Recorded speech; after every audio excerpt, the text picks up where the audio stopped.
Allahu Ekber, Allahu Ekber. La ilahe illallah. Bismillah deb Nurlan ekemiz шығып баратырық жорыққа. Спидометрді 0-ге қойып.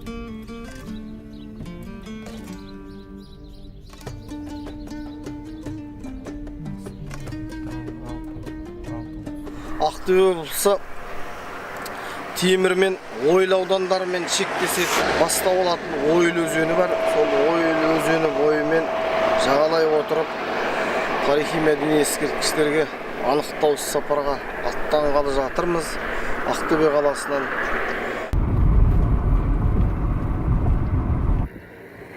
Ал достар, біздер Шұбарқұдыққа жеттік. Қазір ары қарай Ойыл жаққа жол тартамыз. Ақтөбе облысының 200-лік картасы. Қазір Шұбарқұдықтың күнбатыс жағында Шилі өзенінің бойында тұрмыз. Ендігі бағыт тура мына батысқа қарай жүреміз. Алтықарасу Ойылдың трассасына түсіп, және Ойылды жағалай жүре отырып, жолдағы белгісіз қауымдардың бәріне соғып кетуіміз керек. Мына Кенжалы, Еділсай, алдымызда Қарабас, Алтықарасудың қасында Шотансай. Осы аймақтардың бәрін қамтуымыз керек. Мінекей осылай жүре отырып. Келесі картамызда былай тұрғанда осылай қарайсыз.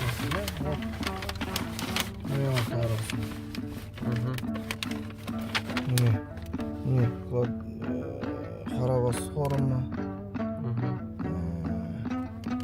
Мынау өзеннің бойы Алтықарасудың қасында Нұрпейіс дейтін бір қауым болу керек. Соны қарауымыз керек. Бұлай Ойыл өзені кетеді. Сол Ойылдың бойындағы ескерткіштерді зерттеп, қарап жүріп кете береміз ғой. Сызып қойдым сарыны. 80, Алтай, Бейсен, Алтынбек, қараған белгісі олар, Ағатай. Ағатай, беріштердікі бар, Мүмкін енді оны зерттеу жұмыстар барысында анықтаймыз. Жақсы. Жолымыз болсын. Қазір келіп тұрған қорымыз Сәңкібай ата деп аталады. Бұл әлім шектінің ішіндегі атақты батырлардың бірі. Және өзіміздің ақтөбелік газеттерден, кітаптардан Сәңкібай туралы көп мағлұмат ала аласыңдар. Осы қауым қазір үлкен, көлемі 2 гектар қамтиды. Бұл жерде қабір үсті ескерткіштерден тек қана құлпытастар сақталған, өте керемет. Құлпытастардың сақталу деңгейі өте жақсы, және бұлардың қазіргі соңғы жасалып қойылғаны 1852 жылы, 1840 жылы жасалған құлпытастар екен. Әрине өзі жыл өте берген сайын құлпытасқа мүк басылады, сыныла бастайды, құлайды, қоршау болмағаннан кейін. Қазір мына құлпытастағы эпиграфиканы оқуға тырысайық. Не деп жазылған екен? Шекті ұруы Олжабай тайпасы, Қоянбай бөлімі, Қаражан баласы Атанбай. Уфат 72 жасында 1852 жылда жаздырды, баласы Толыбай мырза дейді. Бұл құлпытастың аты жөні Шүрен ұруы жарты тайпасы. Бөккөтен немесе Бөккүртен. Бүккүртен аймағы, Толыбай баласы Исман баласы Уақ дейді. Уфат 53 жасында 1850 жылы жасатқан баласы Мұхаммед деген кісі екен. Шүрен ұруы Zaman Çürün tayfası alan nemesi aman bölümü Bapan Janköş balası deydi. Бұл қорым түгел аралап шықтық. Көбісі кесек тамнан салынған, заманына қарай жел суменен үгітіліп жермен жексен болды. Бұл қауымның кімдердің қайыру азаматтарының жерленгенін анықтадық. Шекті руының Назан Чүрен деген руларының өкілдері екен. Басым көпшілігі жатқан адамдардың. Өзіміздің жаңағы жағрафиялық картамызда ойылдың бойында мына қауымның белгісі жоқ, көрсетілмеген екен. Соны өзімізге қазір тіркеп географиялық нүктелерін, бойлықтарын жазып алдық.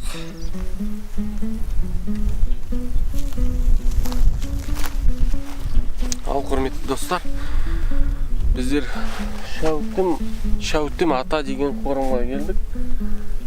Мына жерден көрініп тұр, 5-6 қолық тас бар. Сосын мынандай күмбез бар, ақтастан қаланған. Қазір барып зерттейміз. Осы неше бір 2-3 километр, көп болса 4 километр Сартоғай деген ауылнан. Бұл Келкебай баласы Шолақ дейді. Шолақ Уфат елуде жарты Шүрен руы жарты тайпасы. Шолақ баласы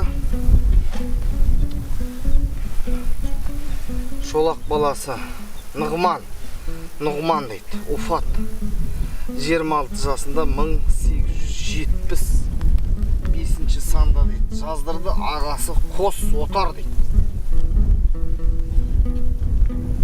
Таңбасы қызық екен.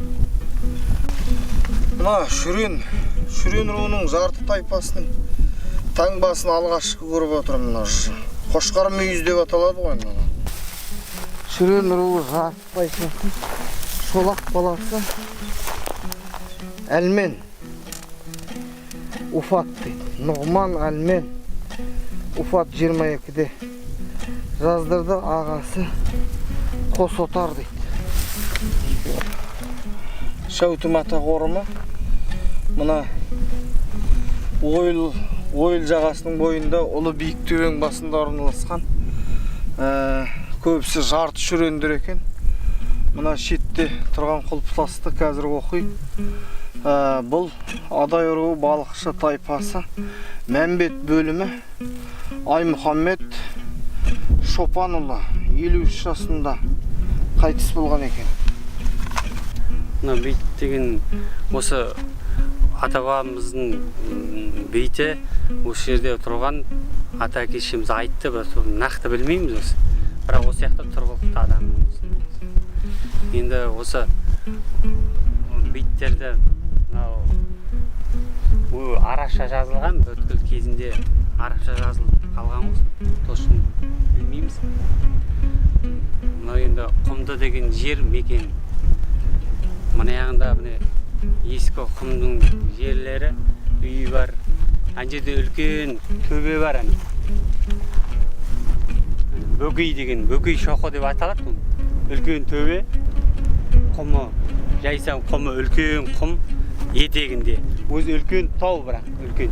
Үстіне мініп, бүткіл нені қарауға болады. Шығып, таулардан. Жарты тайпасы Оразбай баласы Оразбай баласы Тортай Уфат 37 жасында. Кеттік. Бірінші таңба, қандай таңба ол? Шүрендерді әртүрлі таңба қоя береді. Шүрен руы Боқкөтен тайпасы Ақмарал баласы дейді. Ақмарал баласы? Ақмарал баласы Құтыман дейді. Уфат 45 жасында 1861 санда қылдырды інісі.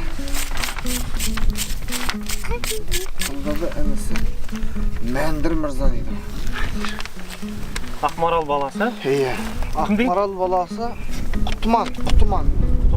Şu hayır. Сонда бұл қай жылғы алфавиттермен жазылған? Arapça ғой. Тұман.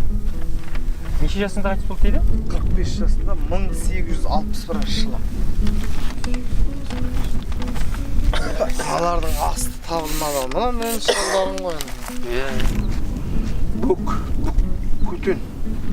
Көктен тайфасы Ақкенже, Сатай,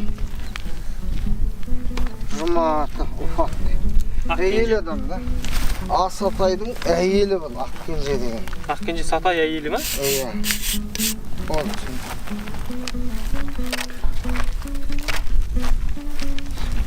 Неше жаста қайтыс болды? Жоқ па? Экотуризм. Бұл экотуризм.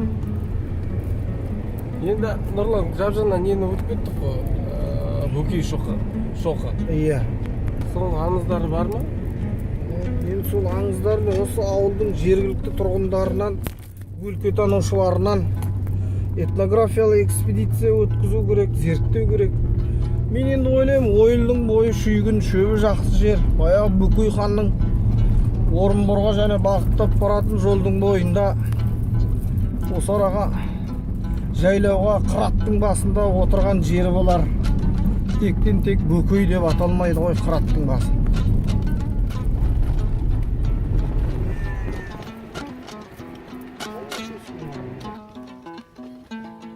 Мынандай өткел. Жайлап өтіп қараймыз.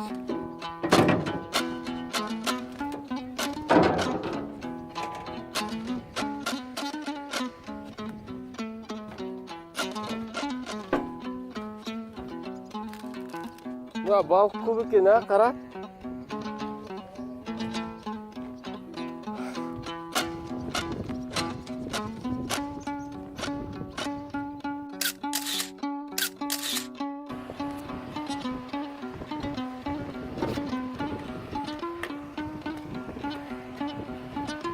Өткеліміз өте қиында болыпты.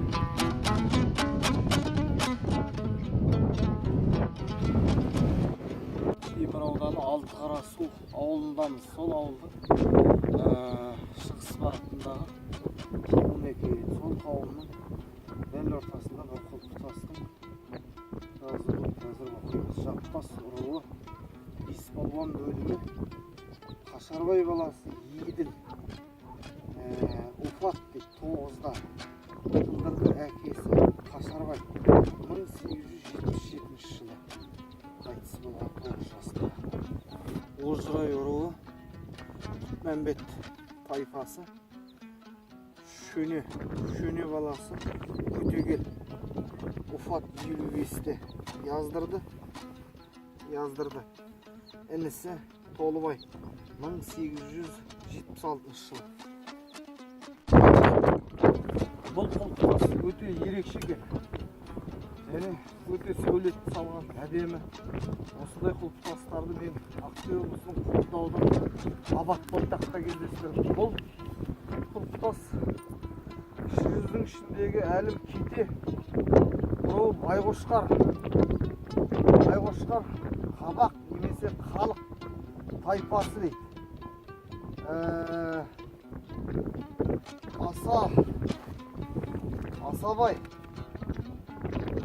Асабай баласы, Қожағұл баласы, Қосығұл баласы, Мырзалы деген кісі 55 жасында қайтыс болған. Жасаттан баласы Шығанақ Мырза дейді. Өте керемет. Мен енді неше жылдан бері осы эпиграфика зерттеп жүрмін. Эпиграфия мына құлпытастың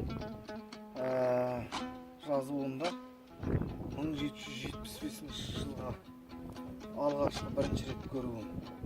Әлде молдалар қате жазып кетті, 1885 шығар, бірақ қазіргі жазылуы қашалғанда 1775 деп тұр. Бұл байлы жаппас сұлуы Қожантайдың әйелі халалы дейді. Қуалы бәйбіше дейді. Уфат 72-де, 1775-де жаздырды баласы Ихыспай дейді. Ихыспай. Қазір келіп тұрған қорымыз үлкен биік төбенің басында орналасқан. 80 деп аталады топографиялық картада. Кете ұруы Құттығай болу керек. Құттығай тайпасы. Бітебай баласы Дәл Мұхаммед 9 yaşında Уфат 1866 жылы дейді. Кетенің таңбасы тұр. Мына құлпытасты жасатқан әкесі екен. Бітебай деген кісі. 9 жасында қайтыс болған бала екен. Қазіргі тұрған бейітіміздің басы бұл ойылдан тура шығыс бағытта Шұбарқұдыққа жүретін жолдың бойында Бабал деп аталады қауымның аты. Топографиялық карта бойынша. Қазір мына құлпытасты таңбада кете деп тұр.